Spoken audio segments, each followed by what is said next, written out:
By 1990, you were getting closer to middle age and the victim of male pattern baldness. Well, I saw it as not a receding hairline, but an increasing forehead. By the time I was in my late 20s, I had a forehead like a Klingon. But the females and groupies were gone by 1990, and besides, grunge came into fashion, and it was no longer stylish for guys to wear glam rock makeup anyway.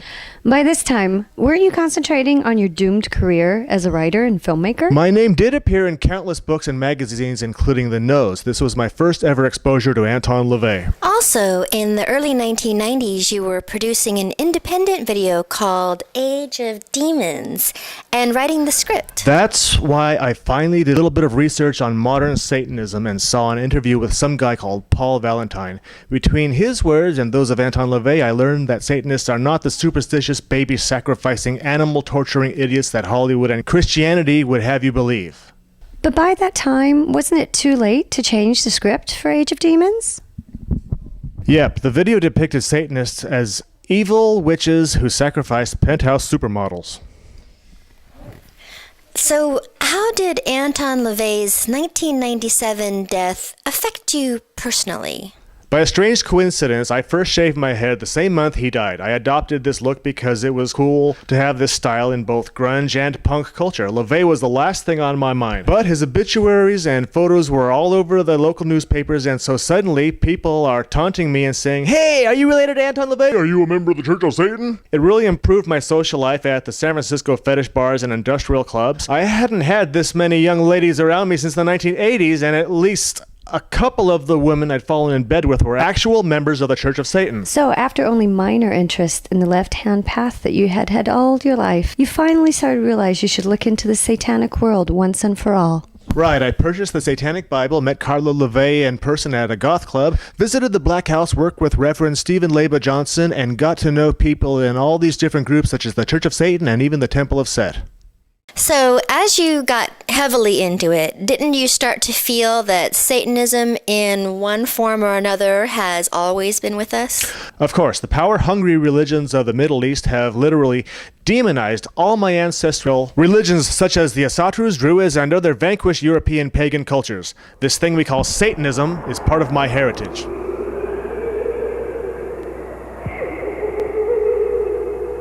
Every now and then for these episodes of Satanic Views, I like to interview some of the people who have appeared in the show over the years, and one of the people is Courtney Hate. She's been in like 3 or 4 different episodes, and I want to find out more about a lot of the people who do work behind the scenes and have taken part. So tell me, Courtney Hate, how was it that you got into gothic culture, the devil stuff, paganism, and all that fun stuff? What was it that drove you over the line into the left-hand path?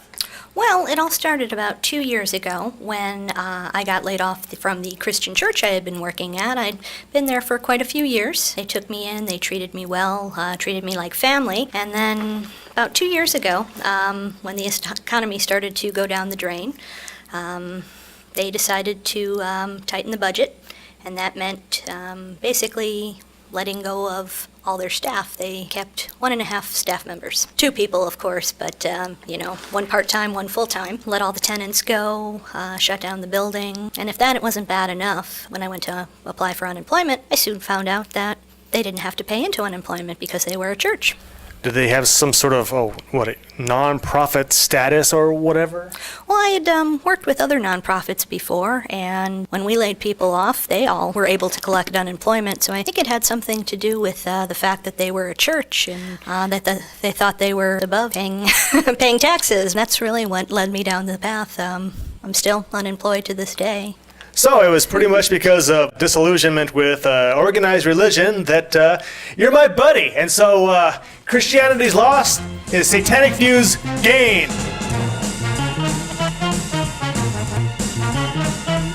Normally, I would never sit through a reality TV show. But despite my disinterest in reality drama, I've loved Whale Wars since it made its debut on Animal Planet on November 7th, 2008. This environmentally correct, brilliant program is the exception that proves the rule and is one of the few reality TV shows I will watch.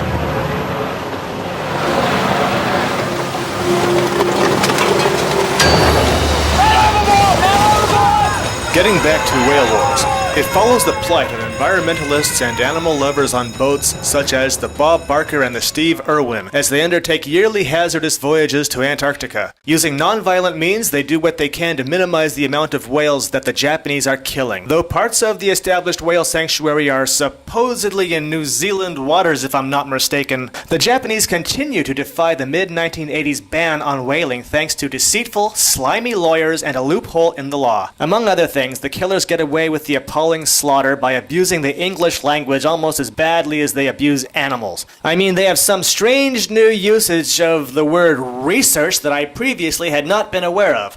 So the riveting program reveals the setbacks, trials, and tribulations of the Sea Shepherd crew as they attempt to enforce the law, save a critically endangered species, and help slow down the environmental destruction that mankind is doing to the fragile ecosystems of the ocean. I have nothing but praise for the program's message. Though entertaining, Whale Wars is not something that works if you just want to relax, have a few beers, and get a good laugh. This is grim, eye-opening, serious, tear-jerking stuff that really makes you think.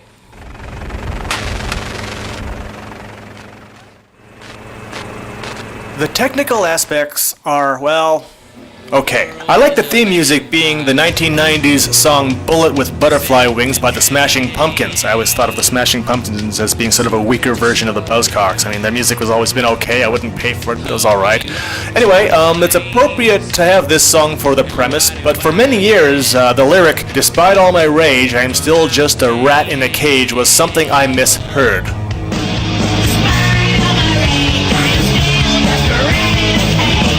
To me, it always sounded like Billy Corrigan was saying, "Despite all my rage, I am still just ready to cage."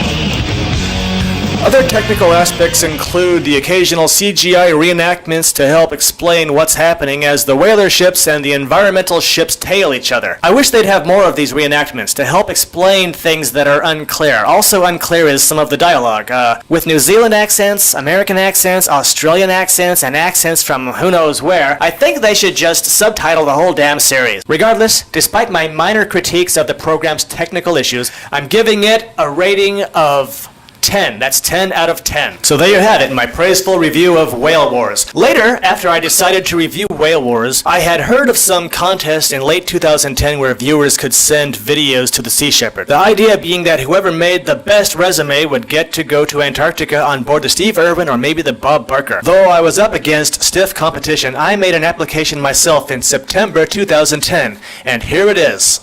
Konnichiwa, kujira wa sugoi desu.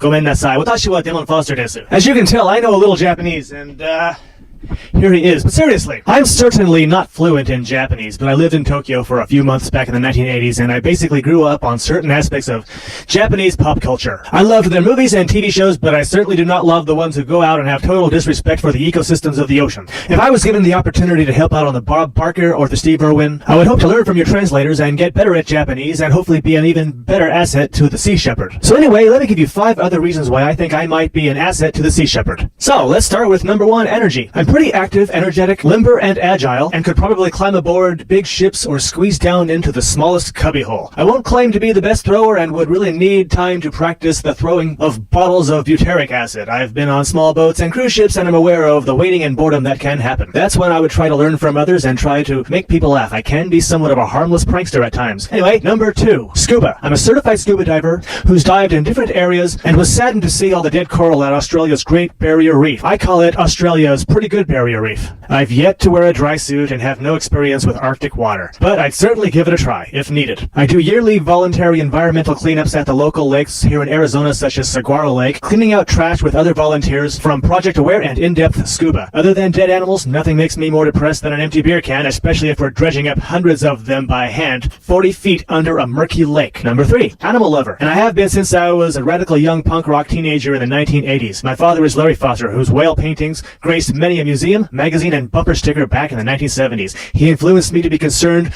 with the environment, endangered species, and the fragile oceanic ecosystems, all of which I feel are being destroyed because of this relentless epidemic we call human overpopulation and encroachment. Many years ago, I decided to boycott any meat that comes from the sea, and will never eat any wild-caught meat. No exotic animal should ever be taken out of its environment to end up on the dinner table of this out-of-control species we call mankind. Being human, I'm part of the problem. To compensate for this, I attempt to help animals whenever I can. In a secluded part of Central America, far from any hospitals or authority, I tried unsuccessfully to remove a large fishing hook from the mouth of a 13-foot, totally wild crocodile who could have easily wiped me out with a single death roll. In Australia, I went to different farms to cut the barbs off of fences that are killing the vulnerable flying foxes that I helped rehabilitate and nurse back to health. Locally, I've adopted and rescued animals ranging from a large rhinoceros iguana to even the small, insignificant creatures such as arachnids, insects, and creepy crawlers like scorpions and hornets. Number 4, humility. We all have egos, but I can be very humble as well. I'll willingly mop, scrub toilets, and do the heavy lifting. Number 5, videographer. I was practically born with the video camera in my hand and try my best to document various activities, get rear camera angles, and, if necessary, reenact portions or embellish things to prove a point if, after the fact, we discover the actual candid video shots didn't fully capture the importance of the situation in question. Oh, one more thing, I almost forgot. There's one more reason you might want to recruit me. I've already got my own shirt. That plea fell on deaf ears and was disqualified, I guess.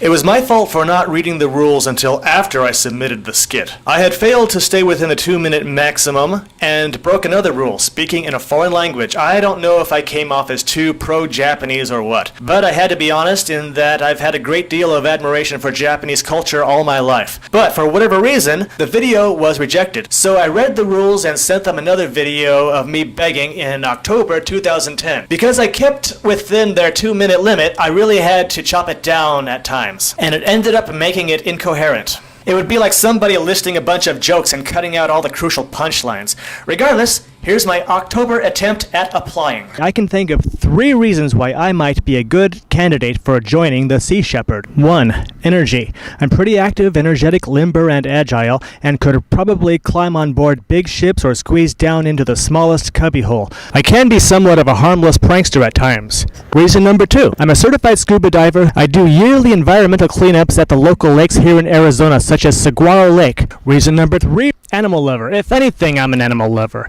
and have been since I was a radical young punk rock teenager back in the 1980s. My father is Larry Foster, whose whale paintings graced many a museum, magazine, and bumper sticker back in the 1970s. He influenced me to be concerned with the environment, endangered species, and fragile oceanic ecosystems. I'd never eat seafood or any wild-caught meat. No exotic animal should be taken out of its environment to end up on the dinner table. But, being human, I'm part of the problem. To compensate for this, I attempt to help animals whenever I can. In a secluded part of Central America, far from any hospitals or authority, I tried unsuccessfully to remove a large fishing hook from the mouth of a 13-foot, totally wild crocodile who could have easily wiped me out with a single death roll. In Australia, I volunteered at the Tolga Vet Hospital and went to different farms to cut the barbs off of fences that are killing the vulnerable flying foxes that I helped rehabilitate and nurse back to health. But I'm really wondering what it would be like if I myself was on board the Sea Shepherd.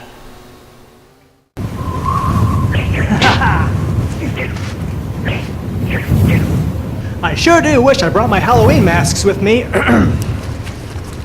Trick or treat! Ow! Don't hit me! My bag of candy, where'd it go? Would you get it from me? It fell down there somewhere. What the hell's going on? It's Bill the Snowman. We can make him progress, Red. We can make him taller. Come on, Paul Watson, you feel like a girl.